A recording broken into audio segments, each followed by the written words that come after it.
All right, we're going to get in the time machine for a little bit here. Not too far back, but back in the year 1989 is when the first George Bush was inaugurated as president. Joe Montana was the Sportsman of the Year. RMAC was still in the NAIA in 1989. RMAC Commissioner Chris Graham, just graduating from high school. Yeah. Mullets and jean jackets were cool. Now, I expect Eric Danner knows about that, right? Right? Okay. Mullets and jean jackets, still cool in '89. But also, Damon Martin coached his first team to a national championship. It's been 25 years since the Adams State women's cross-country team won Coach Martin that title, but it sure led to a lot more success.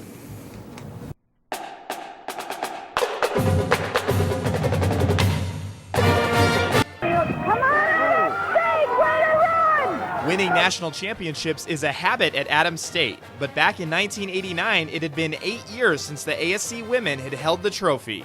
And they weren't the favorites to win that year, as brand new head coach Damon Martin was in his first season.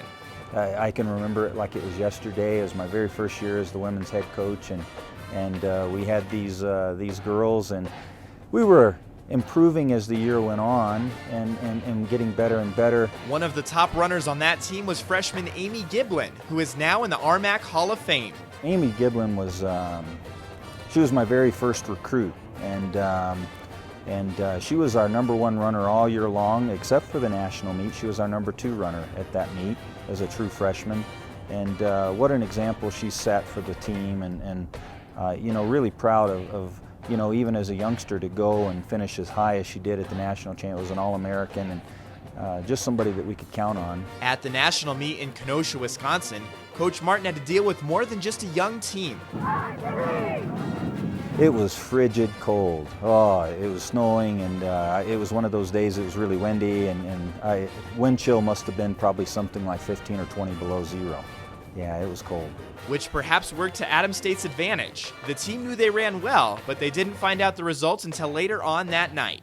I remember even as the national meet unfolded, that when we got done, back then they didn't have the sophisticated timing that they have now with the chip timing and could tell you right away.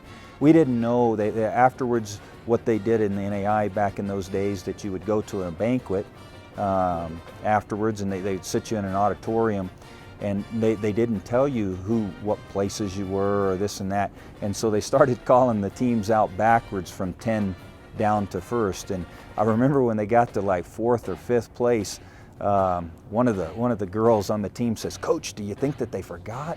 You know, like, well, I wonder what place we were." And it was really exciting from the standpoint that we didn't know that we had won. 79 points. 1989 national champions, Adams State, Colorado. Adams State scored 79 team points, winning by a wide margin over second-place Western State with 132.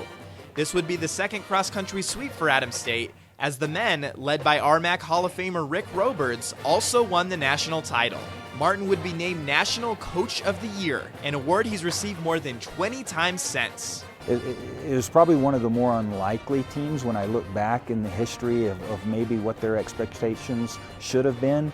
But boy, they really came together that day and did something awesome. And it really set the tone for the next so many years after that. The following year, Adams State was second, then went on to win the next 9 national championships in a row.